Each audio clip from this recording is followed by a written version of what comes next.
Ассалому алейкум дӯстон, хуш омадед ба шабакаи мо. Чемпиони пешинаи вазни сабуки UFC Чарлз Оливейра оиди муҳорибаи Ҷастин Гейҷи зидди Пэдди Пимблет фикрҳои худро баён кард. Биёед суханҳои Ду Бронксро гӯш мекунем.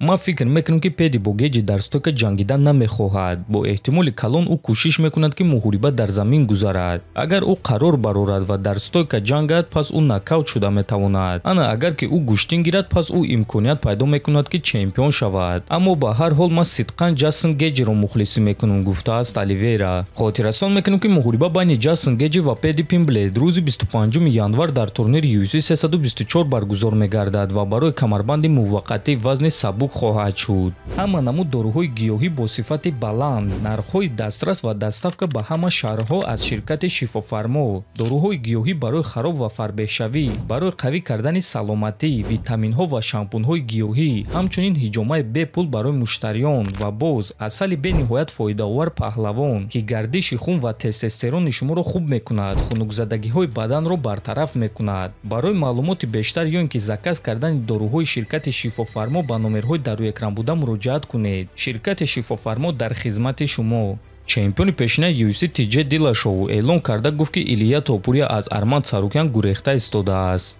Бале, фикр мекунам ки Илия аз Арман гурехта истодааст, лекин ҳамзамон ман фикр мекунам ки Топурия аз ҳама техникаи сахт дар UFC дорад, аммо Арман барои ӯ хатарнок аст. Царукян калон, бақувват аст ва дар вазни сабук хеле хуб менамояд. Ӯ зарбазании тоза ва греплинги беҳтарин дорад ва Арман рақиби вазнин барои Топурия мешавад. Агар ки Топурия ба вазни 77 килограмм барояд, пас дар он ҷо шояд ки ғолиб шуда наметавонад ва ин кор маъно надорад. Айни замон ягона рақиби хуб барои Топурия ин Арман аст, гуфтааст Диллашоу. Ва дӯстон, дар ҳақиқат ҳамаи чизро медонанд ва мефаҳманд ки айни замон дар вазни сабук танҳо Арман барои Топурия рақиби вазнин аст. Лекин чӣ гуна ки мебинем UFC ин муҳорибаро дидан намехоҳанд ва эҳтимолан Топурия бо ғолиби муҳорибаи Гейҷи ва Пимблет вомехӯрад.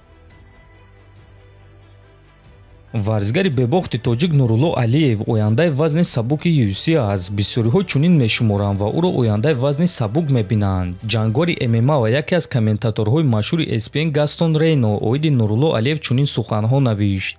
Боз як ғалабаи ба боварии дигари Нурулло Алиев. Акнун ӯ рекорди 11-0 дорад ва ӯ ҳоло нав 26 сола аст. Ҳабиб аз Тоҷикистон. Ӯро назорат кунед, чунки ӯ бисёр чизҳоро ба даст меорад, навиштааст Рейно. Бояд қайд кард ки Нурулло Алиев аз сабаби осеби вазнини худ соли 2024 муҳориба нагузаронд, лекин ба ин нигоҳ нокарда бисёри мухлисон баромади ӯро интизор буданд. Дар соли 2025 Нурулло ду муҳориба гузаронида тавонист ва ин ҳам дар ҳоле ки падари худро аз даст дод. Дар ин ду муҳорибаи охири Алиев мо шумо чӣ дида тавонистем дӯстон? Фикр мекунам ки бисёри шумо аҳамият додед ки чӣ гуна Нурулло зарбаҳои худро дақиқ ва вазнин кардааст. Акнун ӯ на танҳо гӯштин мегирад, акнун ӯ рақибонро дар стойка низ азоб медиҳад. Нурулло рекорди 11-0 дорад ки се тои ин ғалабаҳоро дар беҳтарин ташкилоти ҷаҳони UFC ба даст овардааст. Дар ҷанг зидди Ҷо Солеки Нурулло рақибро ба нокдаун равон карда тавонист. Ана дар ҷанг зидди Шем Рок бошад муҳорибаро қариб ба пуррагӣ дар стойка гузаронида ҳар як раундро гирифт. Акнун Нурулло Алиев на танҳо бо гӯштини худ ба рақибон ҳамла мекунад, балки ӯ бо онҳо зарбазанӣ мекунад ва Нурулло ин корро ба боварӣ ва бо муваффақ анҷом медиҳад. Аз ҳамин сабаб дӯстон, бисёри мутахассисон ояндаи ӯро дурахшон мебинанд, чунки ӯ ҳамаи малакаҳои даркориро дорад. Гӯштин, зарбазанӣ, тобоварӣ ва бо шарофати инҳо